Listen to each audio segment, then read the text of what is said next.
सुबह के 4 बजते ही जब ब्रह्मांड का मौन जीवन के संगीत से संवाद करता है, उस समय केवल वही सुन सकता है जिसकी आत्मा जागी हो और मन निर्मल हो। यह समय केवल जागने का नहीं, जागृत होने का है। ब्रह्म मुहूर्त कोई घड़ी का घंटा नहीं, वह तो चेतना का द्वार है जहां से जीवन को नया आकार दिया जा सकता है। इस क्षण में की गई एक छोटी सी प्रार्थना एक सच्चे मन से किया गया विनय ब्रह्मांड की सबसे सूक्ष्म तरंगों को भी स्पंदित कर देता है। प्रश्न यह नहीं है कि आप क्या मांगते हैं, बल्कि यह है कि आप किस भाव से मांगते हैं। क्या आपके भीतर की वह चुप प्रार्थना उस ब्रह्मांड की आवाज से एक हो सकती है? जब आप ब्रह्म मुहूर्त में उठते हैं तो क्या उठता है? सिर्फ शरीर या आत्मा भी उठती है? यदि यह जान लिया जाए कि एक विनती केवल एक सच्ची विनती 7 दिनों में जीवन की दिशा बदल सकती है, तो क्या आप वैसी विनती कर पाएंगे, या फिर वह विनती भी दुनियावी शोर में खो जाएगी? यह भाग्य की बात नहीं, यह विवेक की पुकार है, और वह पुकार हर सुबह सुनाई देती है, लेकिन बहुत कम लोग उसे पहचानते हैं। यदि आप यह सुन पा रहे हैं तो यह केवल एक वीडियो नहीं, यह एक अवसर है, एक निमंत्रण अपने भीतर की यात्रा पर जाने का। इस प्रस्तुति में हम शब्दों से नहीं, चेतना से संवाद करेंगे। यदि आप अपने जीवन में कोई सच्चा परिवर्तन चाहते हैं तो यह सिर्फ सुनने का नहीं, महसूस करने का क्षण है। आपका एक एक कमेंट, एक एक लाइक इस अनुभव को और अधिक जीवंत बनाएगा और शायद किसी और की भी दिशा बदल दे। इस पूरी यात्रा में हमारा साथ दें, अपने भीतर उतरने का साहस करें, क्योंकि किसी भी सच्चे परिवर्तन की शुरुआत मौन में बोले गए पहले शब्द से होती है। जब आप ब्रह्म मुहूर्त में मौन में एक शब्द बोलते हैं, वह केवल शब्द नहीं होता, वह एक ऊर्जा की चिंगारी होती है। वह चिंगारी आपके भीतर के अंधकार को रोशनी में बदल सकती है, यदि आप उसे पहचान लें। आपने कभी अनुभव किया है कि प्रार्थना करते हुए होंठ तो हिलते हैं, पर मन भटकता रहता है? तो क्या वह प्रार्थना सचमुच पहुंचती है जहां आप चाहते हैं, या क्या वह सिर्फ एक दोहराव बन चुकी है, बिना भाव के, बिना जागरूकता के? ब्रह्म मुहूर्त में की गई एक विनती केवल तभी प्रभावी होती है जब वह भीतर से निकली हो, न कि बाहर से बनाई गई हो। इस समय ब्रह्मांड का द्वार खुला होता है, लेकिन प्रश्न यह है, क्या आपका अंतर्मन भी खुला है? क्या आप वास्तव में तैयार हैं उस सत्य को सुनने के लिए जो आपकी ही आत्मा धीरे धीरे फुसफुसाकर कहती आई है? कभी आपने खुद से यह पूछा है कि आप क्यों प्रार्थना करते हैं? क्या इसलिए कि कुछ चाहिए, या इसलिए कि कुछ भीतर टूट गया है और वह जुड़ना चाहता है? क्या आप उस क्षण में स्वयं से भी ईमानदार हैं? प्रार्थना की सबसे बड़ी शक्ति तब प्रकट होती है जब वह किसी परिणाम के लिए नहीं, बल्कि संपर्क के लिए की जाए। जब आप मांगते नहीं, जुड़ते हैं, और यह जुड़ाव तभी संभव है जब आप भीतर की उस सूक्ष्म आवाज को सुने जो कहती है, रुकिए, पहले स्वयं से मिलिए। क्योंकि जब आप स्वयं से मिलना शुरू करते हैं, तभी तो ईश्वर भी आपसे संवाद करना शुरू करता है। जब आप स्वयं से मिलने बैठते हैं तो सबसे पहले जो टूटता है वह है भ्रम। वह भ्रम जो वर्षों से पाला गया कि ईश्वर कहीं बाहर है, किसी ऊंचाई पर, किसी मूर्ति में, किसी मंदिर में। पर क्या कभी आपने उस क्षण को महसूस किया है जब बिना बोले, बिना किसी विशेष मुद्रा या मंत्र के आपका मन अचानक एकदम शांत हो जाता है? क्या वह क्षण ईश्वर की उपस्थिति नहीं हो सकती? बहुत से लोग ब्रह्म मुहूर्त में उठते हैं, लेकिन क्या सभी सच में जागते हैं? और क्या हर जागना जागृति होता है? प्रश्न केवल यह नहीं है कि आप किससे बात कर रहे हैं, बल्कि यह है कि क्या आप सुन पा रहे हैं। ईश्वर का संवाद अक्सर शोर में नहीं, बल्कि उस गहरे मौन में होता है जहां आपके विचार भी सिर झुकाकर खड़े होते हैं। आप किस बात से डरते हैं जब आप भीतर उतरते हैं? क्या उस खालीपन से, या उस पूर्णता से जो उस खालीपन में आपका इंतजार कर रही है? क्योंकि ईश्वर से संवाद केवल शब्दों से नहीं, स्वीकृति से होता है।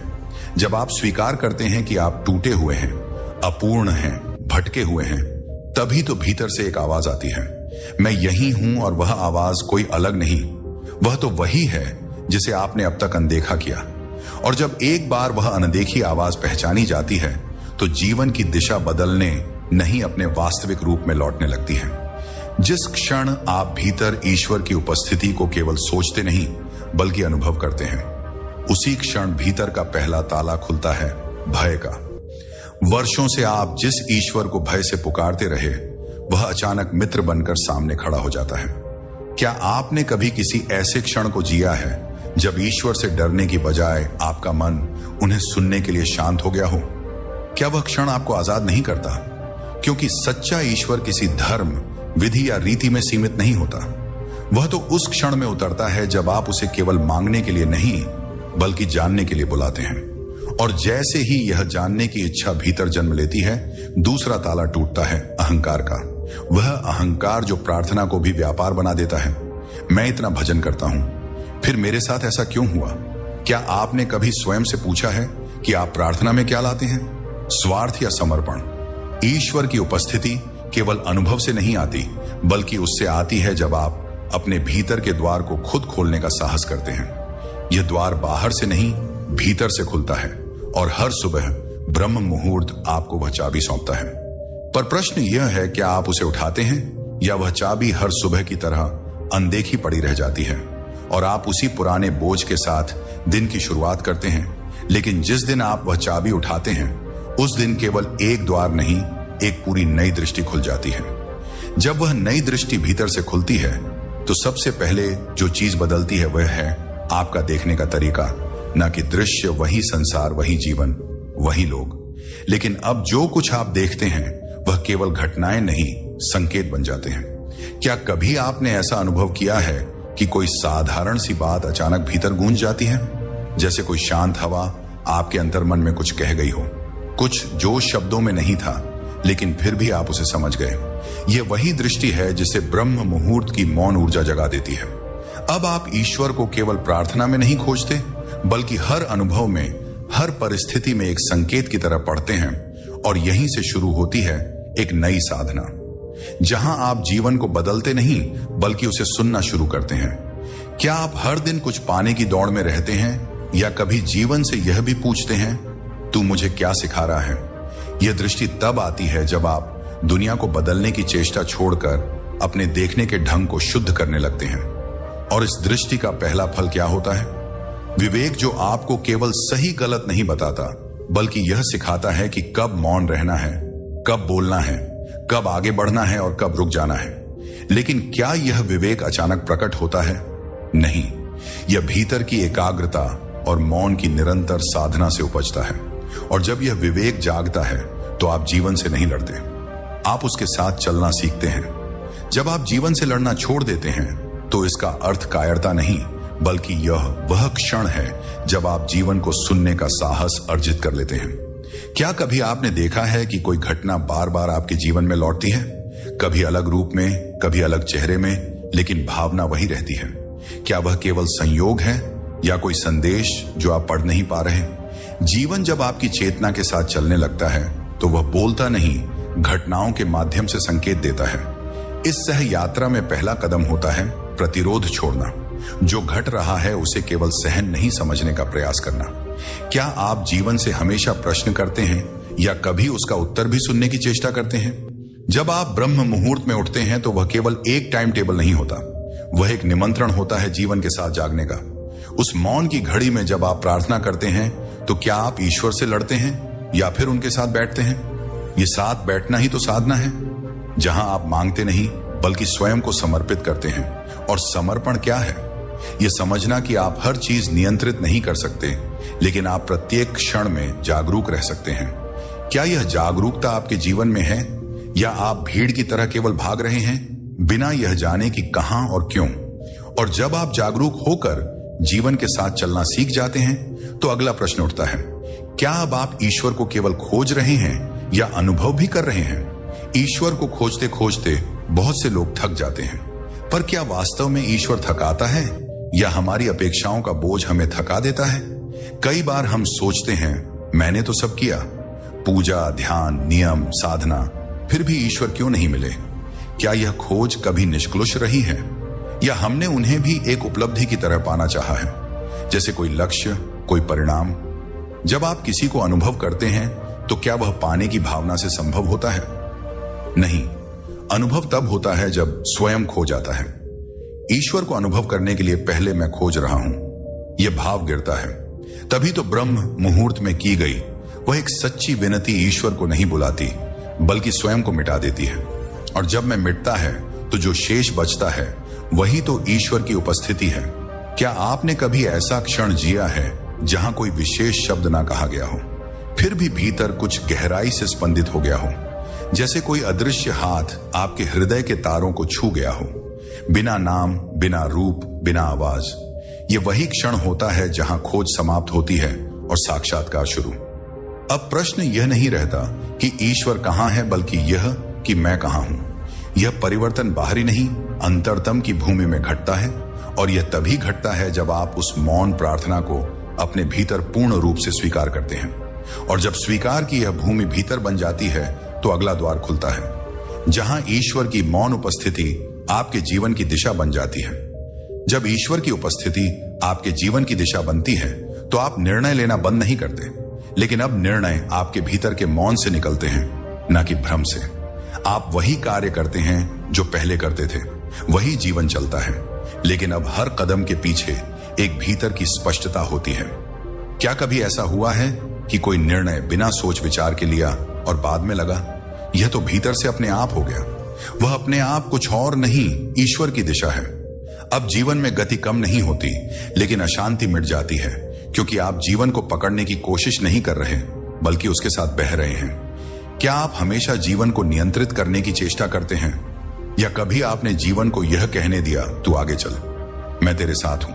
यह वही क्षण होता है जब व्यक्ति अपनी योजना नहीं थोपता, बल्कि ईश्वर की योजना में स्वयं को समर्पित कर देता है, और तब शुरू होता है वास्तविक रूपांतरण।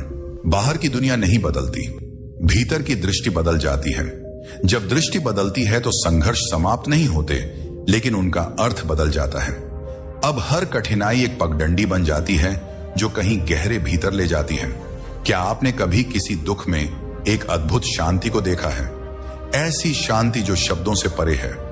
यह वही दिशा है जहां ईश्वर बोलते नहीं, जीवन बनकर आपके साथ चलते हैं। और जब ईश्वर जीवन बनकर साथ चलने लगते हैं तो अगला प्रश्न उठता है, क्या अब आप उनके साथ चल रहे हैं या बस उन्हें पीछे से पुकार रहे हैं? बहुत बार हम कहते हैं, मैं तो हर दिन ईश्वर को याद करता हूं, हर सुबह प्रार्थना करता हूं, उनका नाम लेता हूं। लेकिन क्या नाम लेने से साथ चलना संभव है? क्या केवल स्मरण ही साक्षात्कार बन जाता है? जिस तरह किसी को पुकारना उसके साथ चलने का प्रमाण नहीं, उसी तरह ईश्वर को पुकारना हमेशा उनके साथ होने का अनुभव नहीं देता। ईश्वर को साथ लेकर चलना किसी मूर्ति को मन में रखने जैसा नहीं होता। यह तो एक जीवंत उपस्थिति की अनुभूति है जो हर निर्णय, हर दृष्टिकोण, हर प्रतिक्रिया में प्रकट होती है। क्या आपकी प्रतिक्रियाएं अब भी वही पुरानी हैं? क्या आप गुस्से में वही कहते हैं जो पहले कहा करते थे? क्या आप अपमान पर वैसी ही प्रतिक्रिया देते हैं जैसे तब जब ईश्वर को आपने कभी नहीं पुकारा था? यदि हां, तो संभव है कि आप ईश्वर को केवल पुकार रहे हैं, चल नहीं रहे उनके साथ, क्योंकि उनके साथ चलना आपके भीतर की मौन शालीनता को जन्म देता है। अब आप केवल सही निर्णय नहीं लेते, बल्कि सही समय पर मौन रहना भी जानते हैं। आप केवल समस्याओं का समाधान नहीं खोजते, बल्कि उनका अर्थ भी समझने लगते हैं, क्योंकि जब ईश्वर साथ चलते हैं तो वे मार्ग नहीं बदलते, वे देखने का ढंग बदलते हैं। प्रश्न यह नहीं है कि आप मंदिर जाते हैं या नहीं, प्रश्न यह है कि क्या आप अपने भीतर एक मंदिर की तरह मौन और स्थिर हो चुके हैं? क्या आप उनके पीछे भाग रहे हैं या अपने भीतर उन्हें जगह दे चुके हैं? क्या आप उन्हें हर बार बचाओ कहकर पुकारते हैं या कभी धन्यवाद भी कहते हैं उस दुख के लिए जो आपको उनके और करीब ले आया? और जब पुकारने की जगह साथ चलने का साहस जागता है, तभी तो अगला द्वार खुलता है, जहां ईश्वर केवल एक अनुभव नहीं, आपका स्वभाव बन जाते हैं। जब ईश्वर आपका स्वभाव बन जाते हैं तो आप उन्हें बोलकर याद नहीं करते, आप उन्हें जीकर प्रकट करते हैं। अब आपके शब्दों में प्रार्थना नहीं होती, बल्कि आपकी चुप्पी में ही आराधना उतर आती है। आपने कभी किसी व्यक्ति को देखा है जिसकी उपस्थिति मात्र से मन शांत हो जाए, जिससे बात करने की आवश्यकता ना हो, बस साथ बैठकर कुछ महसूस किया जा सके? वह क्या है? वह केवल उसका व्यक्तित्व नहीं, वह भीतर बैठा ईश्वर है जो अब उसकी प्रकृति बन चुका है। अब वह व्यक्ति प्रार्थना नहीं करता, वह स्वयं प्रार्थना बन गया है। क्या यह संभव है? क्या आप भी ऐसे बन सकते हैं? यह कोई तपस्या नहीं मांगता, यह केवल भीतर की ईमानदारी मांगता है, क्योंकि जब आप ब्रह्म मुहूर्त में ईश्वर से केवल एक विनती करते हैं तो धीरे धीरे वह एक विनती आपकी जीवन शैली में उतर जाती है। अब आप हर निर्णय से पहले पूछते नहीं, बल्कि हर निर्णय से पहले ठहरते हैं, विचार करते हैं क्या यह ईश्वर के स्वभाव के अनुरूप है, और फिर जो निर्णय आता है वह केवल आपका नहीं होता, वह उस चेतना का होता है जो अब आपके भीतर प्रवाहित हो रही है। अब ईश्वर को देखने की जरूरत नहीं, क्योंकि अब आप ही वह दर्पण बन चुके हैं जिसमें उन्हें कोई और देख सकता है। लेकिन क्या आप स्वयं को ऐसा दर्पण बना पाए हैं, या अब भी कभी कभी ईश्वर को याद कर लेना आपको आध्यात्मिक प्रतीत होता है? यदि ईश्वर अब भी एक क्षणिक अनुभव है, तो स्वभाव बनने की यात्रा अभी अधूरी है, क्योंकि जब वह स्वभाव बनते हैं तो आप केवल कर्म नहीं करते। हर कर्म में करुणा और शांति का कंपन समाहित होता है, और जब हर कर्म में करुणा और शांति उतरने लगे, तभी तो अगला प्रश्न उठता है, क्या अब आप जीवन जी रहे हैं, या जीवन अब आपके माध्यम से स्वयं को जी रहा है? जब कोई पौधा स्वयं नहीं कहता मैं फूल बनूंगा, तो फिर भी वह फूल बन ही जाता है। क्यों? क्योंकि जीवन की प्रकृति ही है खिलना, और यह खिलना तब सहज होता है जब वह अपनी इच्छा नहीं थोपता। क्या आपने कभी सोचा है कि आपके भीतर जो चल रहा है वह वास्तव में आपकी इच्छा है, या जीवन की कोई गहरी योजना? बहुत बार हम अपने सपनों को ईश्वर की योजना समझ बैठते हैं, और फिर जब वे पूरे नहीं होते तो विश्वास हिल जाता है। लेकिन यदि आप केवल खिलने की अनुमति दें, तो जीवन आपके माध्यम से स्वयं को जीने लगता है। अब आप प्रयास नहीं करते, आप अनुमति देते हैं। प्रयास में एक तनाव होता है कि कुछ पाना है, लेकिन अनुमति में एक गहराई होती है कि जो भी हो उसी में कुछ गुण है। क्या आपने कभी अनुभव किया है कि जब आप जबरदस्ती कोई बात नहीं करते, वही बात भीतर से अपने आप उठती है? ये वही बिंदु है जहां आप जीवन को जीना बंद करते हैं और जीवन आपके माध्यम से बहने लगता है। अब शब्द आप नहीं चुनते, वे भीतर से उतरते हैं। अब निर्णय आप नहीं गढ़ते, वे मौन की गहराई से निकलते हैं।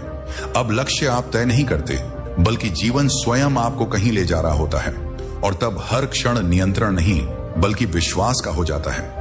क्या आपने उस विश्वास को भीतर स्थान दिया है, या अब भी सब कुछ नियंत्रित करने की आकांक्षा लिए जी रहे हैं?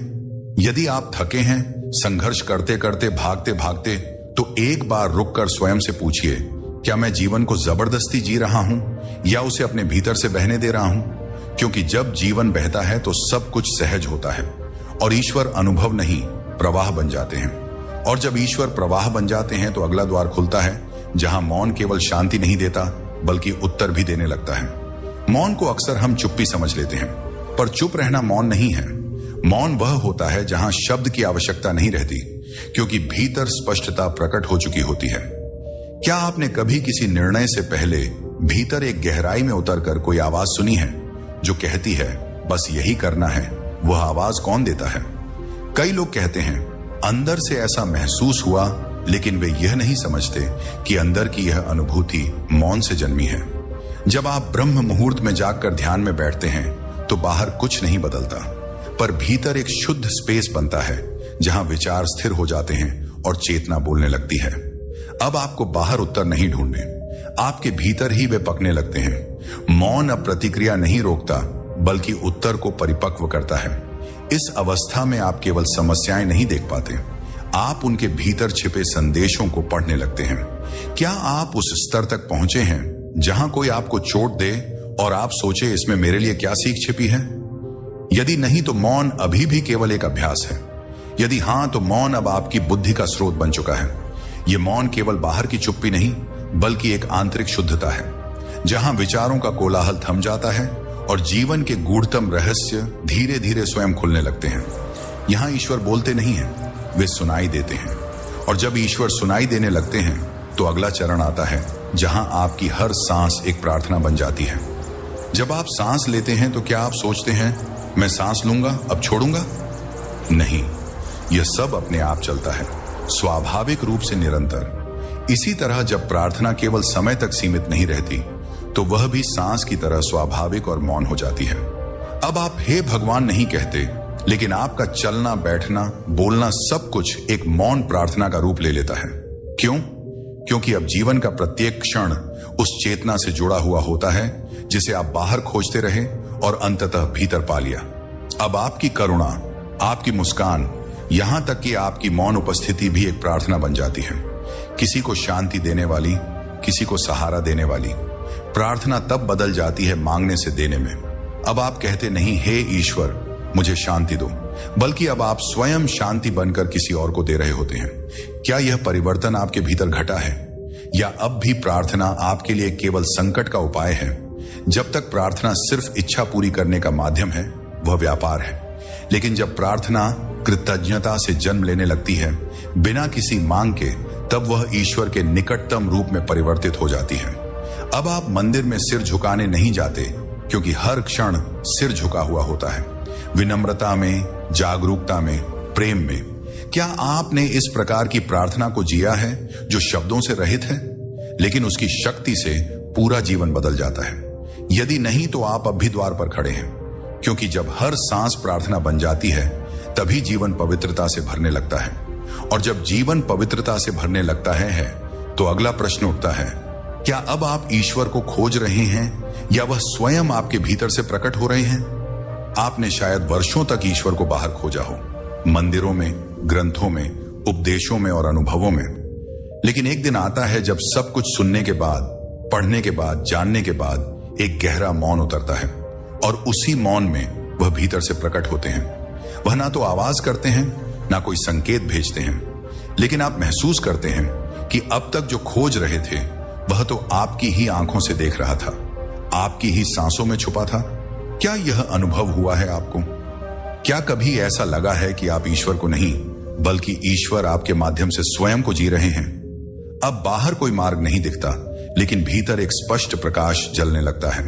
यह प्रकाश स्थिर नहीं होता, यह चलता नहीं बल्कि होता है। इस अवस्था में व्यक्ति क्रियाशील रहता है, लेकिन भीतर से निष्कलंक हो जाता है। अब वह अपने कार्यों का स्वामी नहीं बल्कि साक्षी होता है। अब हर कर्म किसी फल के लिए नहीं, बल्कि प्रेम और समर्पण की सहजता से उत्पन्न होता है। क्या आप कभी ऐसे क्षण में रहे हैं जहां कुछ अच्छा कर देने के बाद आपको गर्व नहीं, बल्कि एक मौन नम्रता महसूस हुई हो? वह नम्रता ईश्वर के भीतर से प्रकट होने का पहला संकेत होती है।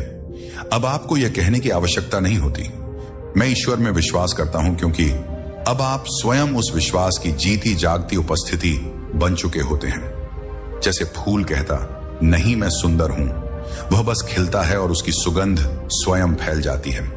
वैसे ही जब ईश्वर भीतर से प्रकट होते हैं, तो आपकी उपस्थिति किसी प्रचार की नहीं, बल्कि प्रेरणा की भाषा बोलने लगती है। और जब आपकी उपस्थिति प्रेरणा बन जाती है, तो अगला द्वार खुलता है, जहां जीवन अब केवल आपका नहीं रहता, बल्कि एक आशीर्वाद बन जाता है औरों के लिए भी। जब आप भीतर से शुद्ध हो जाते हैं, तो आपका जीवन केवल आपका नहीं रहता। अब आपके विचार किसी उपलब्धि के लिए नहीं, बल्कि किसी की आशा बनने के लिए उठते हैं। आपका मौन अब केवल शांति नहीं देता, वह किसी के अस्थिर मन के लिए आधार बन जाता है। आपका जीवन एक दीपक बन जाता है, जिसका उद्देश्य केवल स्वयं को प्रकाशित करना नहीं, बल्कि अंधेरे में चल रहे अनगिनत पथिकों के लिए दिशा देना होता है। क्या आपने कभी सोचा कि आपकी मुस्कान, आपका धैर्य, आपका मौन किसी अनजान को कितनी गहराई से छू सकता है? जब जीवन भीतर से आलोकित होता है, तो वह शब्दों से नहीं सिखाता, बल्कि स्पर्श किए बिना छूता है। अब आप उपदेश नहीं देते, आपका होना ही उपदेश बन जाता है। और यह तब होता है जब आप ईश्वर को अपने भीतर पाते ही नहीं, बल्कि उन्हें अपने माध्यम से कार्य करते हुए अनुभव करते हैं। अब आप किसी की मदद करते हैं तो उसमें कोई मैं नहीं होता। अब आप किसी की पीड़ा सुनते हैं तो उसमें कोई उपकार नहीं होता। क्यों? क्योंकि अब जीवन मैं क्या कर सकता हूं से नहीं, बल्कि ईश्वर मुझसे क्या करवा रहे हैं, इस भाव से बहता है। यह वही स्थिति है जहां कर्म पूजा बन जाता है और जीवन आशीर्वाद। अब आप केवल जी नहीं रहे, अब जीवन आपके माध्यम से दूसरों को संजीवनी दे रहा है। क्या आपने कभी किसी ऐसे क्षण को जिया है जहां बिना किसी कारण के आपने किसी को सहारा दिया हो, जहां बिना अपेक्षा के आपने किसी का दर्द बांटा हो? वहीं से शुरू होता है वह द्वार, जहां जीवन ईश्वर का प्रसाद बन जाता है, जिसे वह आपसे किसी और तक पहुंचाता है। और जब जीवन ईश्वर का प्रसाद बन जाता है, तो अगला प्रश्न जन्म लेता है, क्या आप सच में स्वयं के केंद्र में हैं, या आप स्वयं से भी आगे निकल चुके हैं? प्रारंभ में हम ईश्वर को पाने की यात्रा करते हैं, फिर ईश्वर को समझने की, फिर धीरे धीरे उन्हें जीने की। लेकिन एक समय आता है जब यह सभी क्रियाएं पाना, समझना, जीना धीरे धीरे मिटने लगती हैं, क्योंकि अब स्वयं का केंद्र भी पीछे छूटने लगता है। अब प्रश्न यह नहीं होता मैं कौन हूं, बल्कि यह कि क्या वास्तव में कोई मैं बचा भी है? क्या आपने कभी इतनी गहराई से मौन में उतरकर वह क्षण जिया है जहां आप अपने ही होने को जैसे दूर से देख पा रहे हो? जहां आप कर्म करते हैं, लेकिन करते हुए भी जैसे कोई और कर रहा हो। यह वही बिंदु है जहां मैं कर रहा हूं। धीरे धीरे यह हो रहा है, बदल जाता है। अब आपका अस्तित्व किसी प्रयोजन से नहीं बंधा होता, बल्कि वह केवल प्रवाह होता है। ना कोई बोझ, ना कोई लक्ष्य, ना कोई मैं, बस एक शुद्ध उपस्थिति जो मौन है, निर्दोष है और पूर्ण है। क्या यह मुक्ति नहीं? क्या यही तो वह अंतिम द्वार नहीं जहां ना साधक बचता है, ना साधना, बस एक चेतना रह जाती है जो स्वयं ही स्वयं को अनुभव कर रही है। अब आप किसी विशेष अनुभव की चाह में नहीं होते, क्योंकि अब अनुभव करने वाला भी विलीन हो चुका होता है। अब आप उस मौन का अंश बन जाते हैं जो ना तो शब्दों में समाये, ना ही भावना में। अब आप केवल व्यक्ति नहीं, वह आकाश हो जाते हैं जिसमें अनुभव आते हैं, ठहरते हैं और फिर चले जाते हैं, लेकिन आप स्थिर रहते हैं।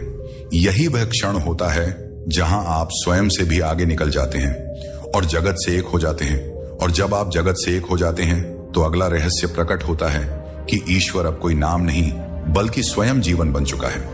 जब बच्चा अपनी मां की गोद में होता है तो वह मां के अस्तित्व को अलग से नहीं पहचानता, उसके लिए मां ही उसका संसार होती है।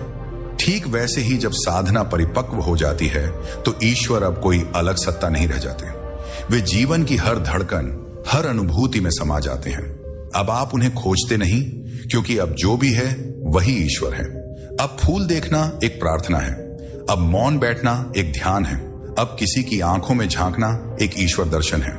क्या यह स्थिति अनुभव की गई है आपने, या अब भी ईश्वर को किसी खास स्थान, किसी खास समय या किसी विशेष विधि में बांध कर रखा है?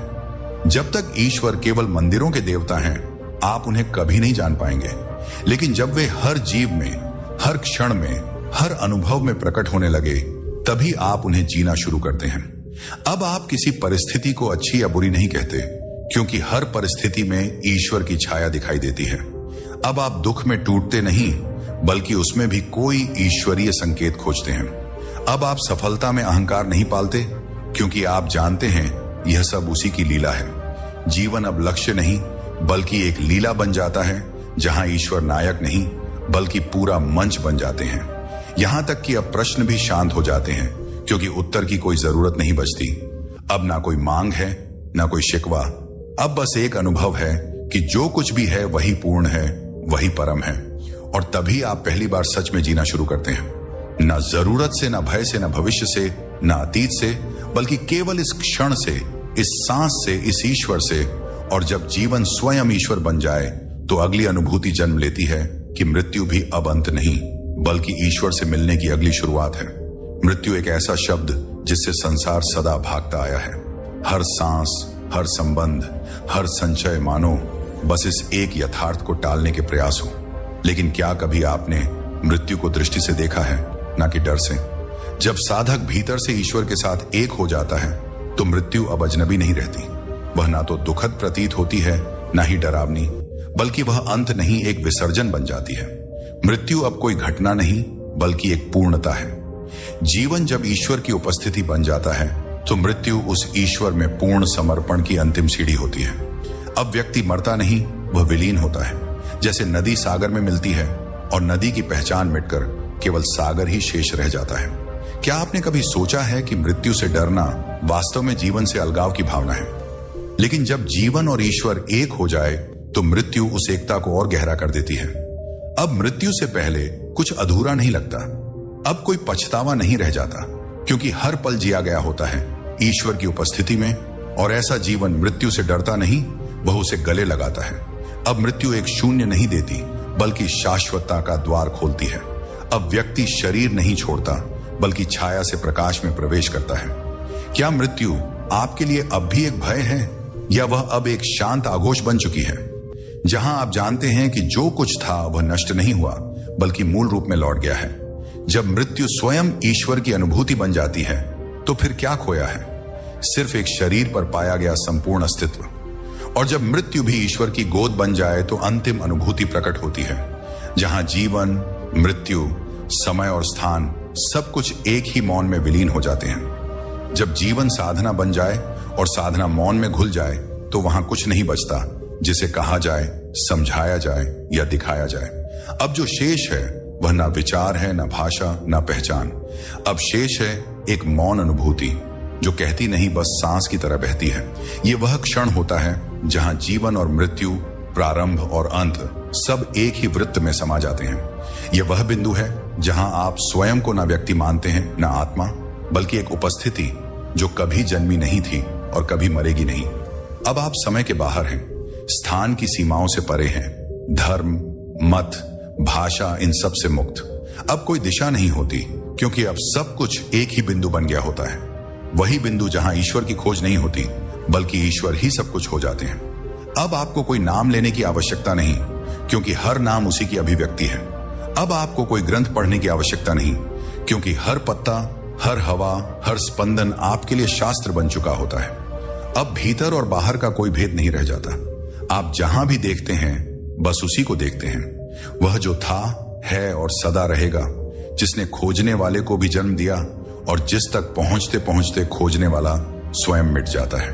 अब ना कोई प्रश्न है ना कोई उत्तर, अब बस मौन है, पूर्ण मौन। और यही मौन सबसे ऊंचा मंत्र है, जिसे ना बोला जा सकता है ना सुना, बल्कि केवल अनुभव किया जा सकता है। आप यदि इस बिंदु तक आ चुके हैं तो आप न साधक हैं, न शिक्षक, न श्रोता। अब आप केवल एक साक्षी हैं, जो ना तो संसार से भागता है और ना ही उसमें डूबता है, बस प्रकाश की तरह बहता है, छुए बिना छूता है, बोले बिना सिखाता है और हुए बिना भी होता है। प्रिय दर्शकों, इस संपूर्ण प्रस्तुति में अंत तक पहुंचने के लिए आपका हृदय से धन्यवाद। आपने ना केवल इस यात्रा को देखा, बल्कि उसे भीतर उतर कर जिया भी। यह कोई साधारण वीडियो नहीं था, यह एक आंतरिक यात्रा थी, जहां शब्द केवल द्वार थे और आपकी चुप्पी ही प्रवेश था।